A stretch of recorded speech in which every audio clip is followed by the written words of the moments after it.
De 18 000 tonnes en 2012, la production nationale de viande de volaille culmine aujourd'hui à 70 000 tonnes. Malgré cette croissance de l'ordre de 400%, la Côte d'Ivoire peine toujours à couvrir la demande encore plus forte.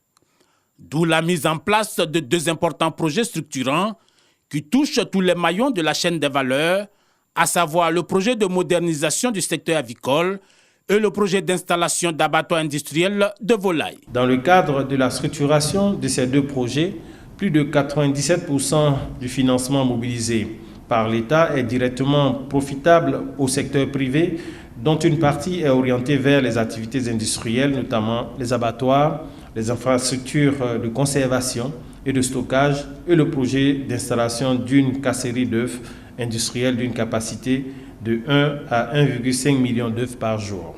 Des solutions solides qui viendront améliorer la compétitivité de l'ensemble de la filière avicole par la résorption des récurrents problèmes de commercialisation, d'accès aux intrants de qualité et surtout d'infrastructures.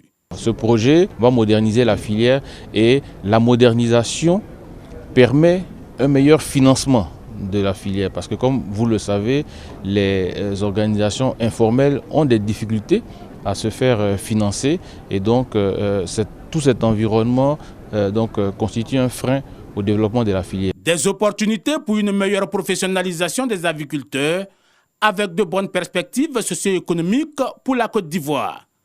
Les aviculteurs, petits, moyens ou grands, pourront désormais vendre leur bande de poulets et de chair en une seule fois, toucher le fruit de leur labeur ainsi, produire au moins 6 fois dans le même bâtiment de l'année contre 3 à 4 fois actuellement et améliorer ainsi le revenu de la famille. Le coût de réalisation des 2 projets avicoles s'élève à 57 milliards de francs CFA.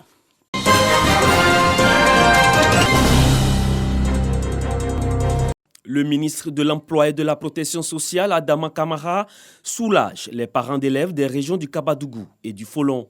Il vient de leur offrir 8 000 kits scolaires pour leur permettre de supporter les charges liées à la scolarité des enfants, ce dont s'inscrit dans la politique de l'école obligatoire.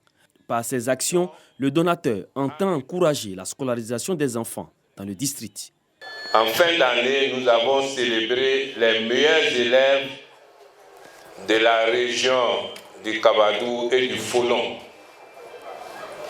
en donnant un ordinateur à chaque meilleur élève.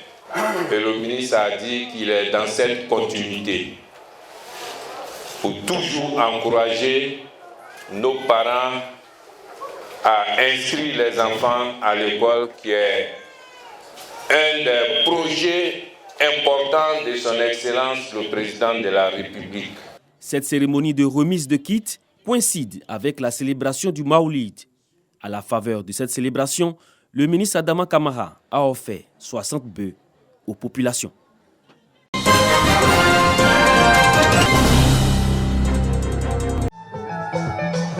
Sur ces sonorités des années 60, ces personnes du 3e âge n'ont rien oublié des pas de danse.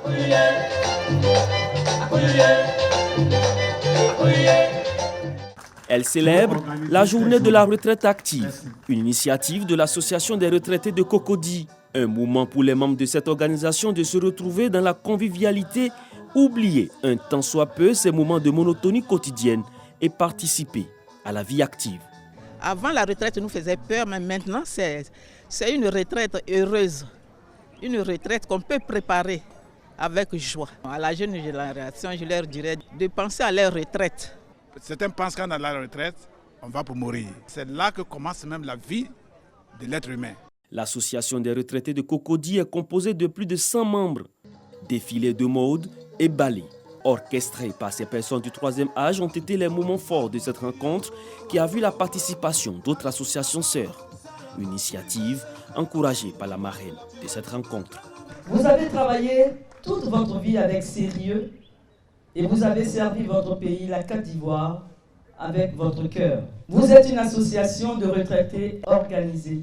Vous faites envie et vous donnez envie aux générations qui vous suivent de près d'aller à la retraite sans crainte. La journée internationale pour les personnes âgées a été instituée le 14 décembre 1990 par l'Assemblée générale. des Nations Unies.